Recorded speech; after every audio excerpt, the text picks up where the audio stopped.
এই মুহূর্তে সবচেয়ে গুরুত্বপূর্ণ খবর যে 34 দিন ধরে যে অচলাবস্থা চলছে, ডাক্তারদের কর্মবিরতির জেরে আন্দোলনকারী চিকিৎসকরা গত 5 দিন ধরে স্বাস্থ্য ভবনের সামনে তারা অবস্থানে বিক্ষোভ চালিয়ে যাচ্ছেন। গত বৃহস্পতিবার নবান্নে একপ্রস্থ অচলাবস্থা কাটাতে একটা প্রচেষ্টা চালিয়েছিলেন রাজ্য প্রশাসন, কিন্তু জুনিয়র ডাক্তারদের সঙ্গে সেই বৈঠক শেষ পর্যন্ত হয়নি।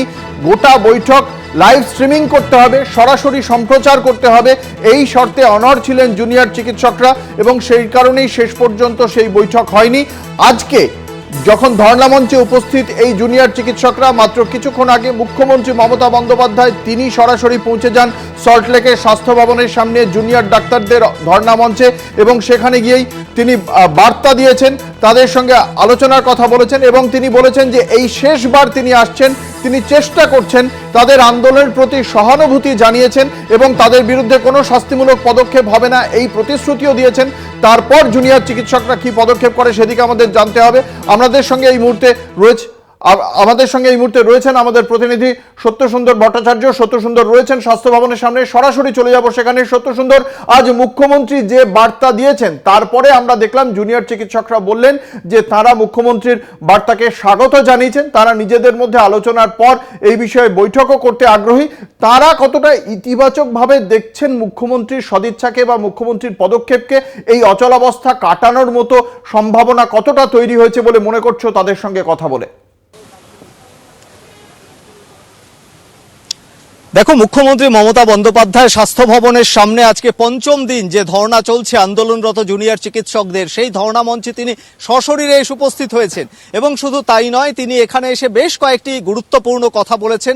তাদের যে দাবি ছিল সেই দাবির সঙ্গে তিনি বলেছেন যে ইতিমধ্যেই আরজিকর মেডিকেল কলেজ সহ অন্যান্য রাজ্যের যে সমস্ত মেডিকেল কলেজ রয়েছে, সেই সমস্ত মেডিকেল কলেজের যে রোগী কল্যাণ সমিতি রয়েছে, সেই রোগী কল্যাণ সমিতিকে কিন্তু ভেঙে দেওয়া হলো।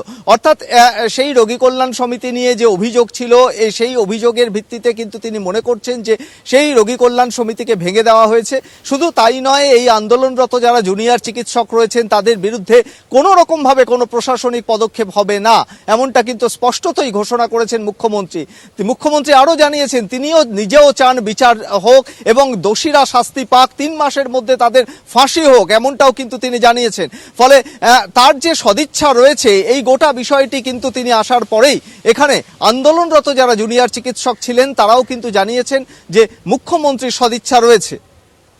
একদমই সেই জায়গা থেকে আজকে এই জুনিয়র চিকিৎসকদের বৈঠক কখন শুরু হচ্ছে, সত্যসুন্দর সেই বিষয়ে কি জানতে পারছো? এবং এই যে 30-34 জনকে নিয়ে যে গতবার যাওয়ার একটা প্রস্তাব দেওয়া হয়েছিল এবং আজকেও আমরা দেখলাম যে তারা চাইছেন মিডিয়ার সামনে আজকের এই বৈঠকটি হোক, স্বাস্থ্য ভবনের সামনে ভেতরে কোনো একটা জায়গায় বৈঠক হলেও তাদের আপত্তি নেই, মুখ্যমন্ত্রী যেহেতু স্বাস্থ্য ভবনে রয়েছেন। আজকের এই বৈঠক আর কিছুক্ষণের মধ্যে হওয়ার কি আদৌ কোনো সম্ভাবনা তৈরি হয়েছে? ছাত্রদের নিজেদের মধ্যে যে আলোচনা, সেই আলোচনাও কি শেষ হয়েছে? সে বিষয়ে সর্বশেষ কি আপডেট রয়েছে আপনাদের জানিয়ে রাখি। এই মুহূর্তে অত্যন্ত গুরুত্বপূর্ণ যে পরিস্থিতি, মুখ্যমন্ত্রী যে প্রস্তাব দিয়েছেন তাদের সঙ্গে সহানুভূতির সঙ্গে গোটা বিষয়টি, তাদের যাবতীয় দাবি দেখা হবে খতিয়ে। যদিও আমরা দেখলাম যে এই ছাত্রদের বক্তব্য, তাদের 5 দফার যে দাবি রয়েছে সেই 5 দফার দাবিতে তারা অনড়। সেই অবস্থানের থেকে কতটা শেষ পর্যন্ত আলোচনা ফলপ্রসূ হয় সেদিকেও একটা নজর রাখতে হবে। কি বলেছিলেন, কি বার্তা দিয়েছিলেন মুখ্যমন্ত্রী মমতা বন্দ্যোপাধ্যায় শোনাবো। আমার মানসিকভাবে কষ্ট হচ্ছে, আপনারা আজকে 33 দিন 34 দিন, আমিও কিন্তু রাতের পর রাত ঘুমাইনি, কারণ আপনারা যখন রাস্তায় থাকেন আপনাদের জন্য আমাকেও কিন্তু পাহারাদার হিসেবে জেগে থাকতে হয়। আমি আপনাদের কাছে যেটা বলতে এসেছি, এত ঝড় বৃষ্টির মধ্যে, প্রাকৃতিক দুর্যোগের মধ্যে আপনারা অনেক কষ্ট পেয়েছেন।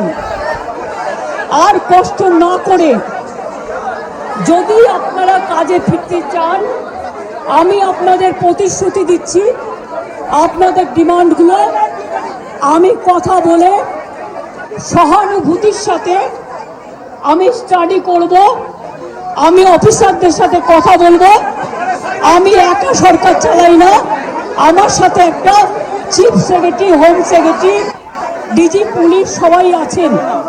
আমি আপনাদের বলতে চাই, আপনাদের ডিমান্ডগুলো আমি ভাববো, আমি চিন্তা করব।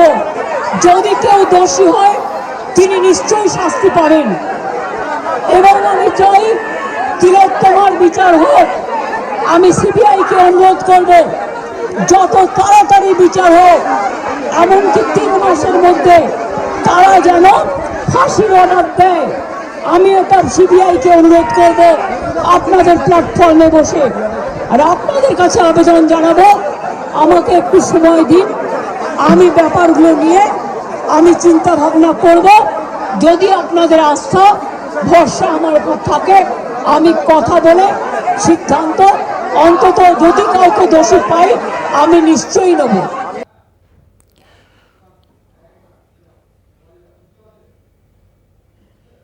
খুব স্পষ্ট বার্তা মুখ্যমন্ত্রীর, এবং সেই বার্তার প্রেক্ষিতে জুনিয়র চিকিৎসকদের কি অবস্থান, চলে যাব। আমাদের সঙ্গে রয়েছেন স্বাস্থ্য ভবন থেকে আমাদের প্রতিনিধি সত্যসুন্দর ভট্টাচার্য। সত্যসুন্দর, যে কথাটা তোমার কাছ থেকে জানতে চাইব, মুখ্যমন্ত্রীর এই বার্তা দেওয়ার পর এই মুহূর্তে জুনিয়র চিকিৎসকরা বলেছিলেন যে তারা নিজেদের মধ্যে আলোচনা করে এই বৈঠক নিয়ে তাদের পরবর্তী সিদ্ধান্ত খুব শিগগিরই গণমাধ্যমকে জানাবেন। আজকে কি এই তাদের বৈঠক কি শেষ হয়েছে? আজকে কি এই বৈঠক হওয়ার, অর্থাৎ প্রশাসনের সঙ্গে আন্দোলনকারীদের বৈঠক হওয়ার কোনো সম্ভাবনা আদৌ তৈরি হচ্ছে? তাদের ডাক্তারদের সঙ্গে কথা বলে কি মনে হচ্ছে?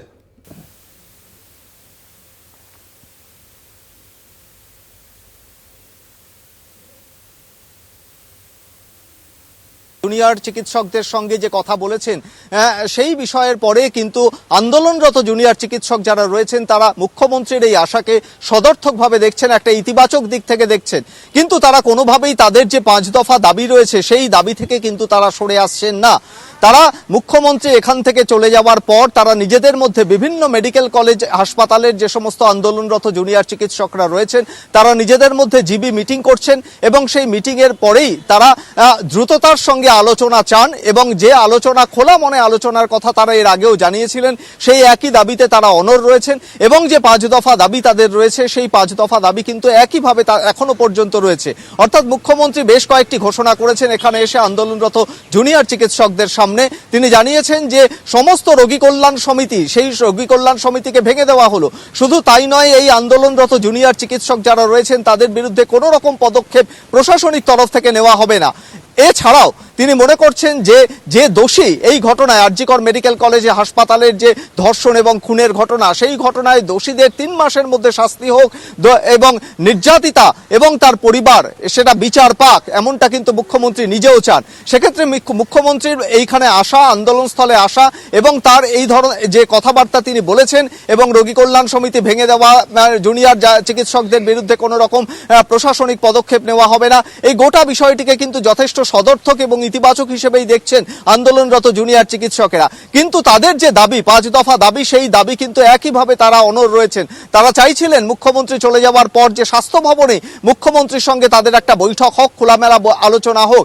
কিন্তু সেই জায়গা থেকে তারা এই মুহূর্তে নিজেদের মধ্যে একটি জিবি মিটিং করছেন, এবং সেই মিটিংয়ে উপস্থিত রয়েছেন আন্দোলনরত জুনিয়র চিকিৎসকেরা বিভিন্ন মেডিকেল কলেজ হাসপাতালে। তারা নিজেদের মধ্যে বৈঠকের পরে তারা তাদের সিদ্ধান্তের কথা জানাবেন। তবে তারাও চাইছেন এই কর্মবিরতি বা এই যে অচলাবস্থা, এই অচলাবস্থা কাটিয়ে যাতে একটা সুস্থ স্বাভাবিক পরিবেশ তৈরি হয় হাসপাতালগুলিতে, এবং সেই কারণেই কিন্তু তারা এই মুহূর্তে নিজেদের মধ্যে বৈঠক করছেন, জিবি মিটিং চলছে, এবং জিবি মিটিং এর পরেই তারা নিজেদের সিদ্ধান্তের কথা জানাবেন। তারা নিজেরাও বলছেন, তারা নিজেরাও চান যে এই অচলাবস্থা কাটুক, এবং মুখ্যমন্ত্রীর আশাটাকে তারা সাধুবাদ জানাচ্ছেন, এবং গোটা বিষয়টাকে যথেষ্ট সদর্থকভাবেই দেখছেন আন্দোলনরত জুনিয়র চিকিৎসকেরা। ধন্যবাদ। আমাদের সঙ্গে ছিলেন আমাদের প্রতিনিধি সত্যসুন্দর ভট্টাচার্য। ফলে সেক্ষেত্রে এই মুহূর্তে আমাদের অপেক্ষা করতে হবে এই জুনিয়র চিকিৎসকদের যে বৈঠক, তাদের নিজেদের মধ্যে যে বৈঠক, সেই বৈঠকের পর তারা কোন সিদ্ধান্তে উপনীত হন, এবং তারপরেই কোন কোন শর্ত নিয়ে তারা ফের প্রশাসনের সঙ্গে বৈঠকে আগ্রহী হন, সেই বিষয়টির দিকে আমাদের অবশ্যই তাকিয়ে থাকতে হবে। আজ চিকিৎসকরা মুখ্যমন্ত্রীর বার্তার পর ঠিক কি বলেছেন, তাদের কি অবস্থান ঘোষণা করেছেন, আমরা একবার শোনাবো।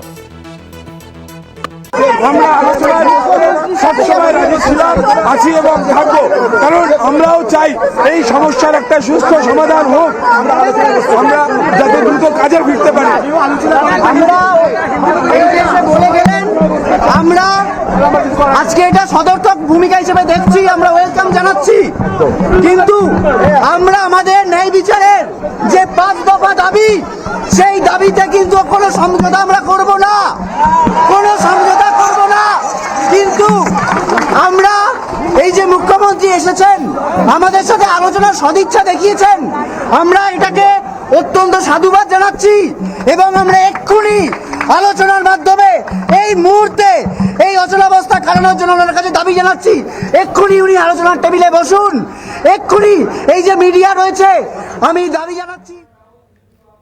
এখনো পর্যন্ত আমাদের কাছে লাইভ স্ট্রিমিং এর দাবি অনর, এবং মুখ্যমন্ত্রী আজকে এলেন, মাননীয় মুখ্যমন্ত্রী, সেটাকে আমরা অত্যন্ত সাধুবাদ জানাই। এই সদর্থক ভূমিকাকে আমরা হোলহার্টেডলি অ্যাকসেপ্ট করি, ওয়েলকাম জানাচ্ছি। এর পাশাপাশি আমরা আলোচনায় এই মুহূর্তেই বসতে চাই এবং আলোচনার মাধ্যম লাইভ স্ট্রিমিং হবে, এই পর্যন্ত এখনো দাবি। জিকর সহ অন্যান্য মেডিকেল কলেজের যে রোগী কল্যাণ সমিতি সেটা ডিসলভ করার কথা বলেছেন মুখ্যমন্ত্রী, কি দেখুন, এই রোগী কল্যাণ সমিতির মধ্যেই বিভিন্ন জায়গাতে ঘুঘুর বাসা আছে, অর্থনৈতিক দুর্নীতির যে অভিযোগ উঠছে সেটা প্রমাণ সাপেক্ষ ব্যাপার, কিন্তু জনসমক্ষে যে কথা উঠে আসছে, সংবাদ মাধ্যমে যে কথা ভাইরাল হচ্ছে, তার মধ্যে দিয়ে যদি দুর্নীতির বাসা সত্যিই থেকে থাকে তাহলে তো এটাকে অবশ্যই ভাঙা উচিত। এবং আমরা তো সমস্ত দুর্নীতি চক্র, স্বাস্থ্য ভবনে যে দুর্নীতি চক্র জড়িত, সেই দুর্নীতি চক্রকে ভাঙারই আবেদন জানিয়েছি। আমাদের 5 দফা দাবির মধ্যে সেই দাবিও আছে।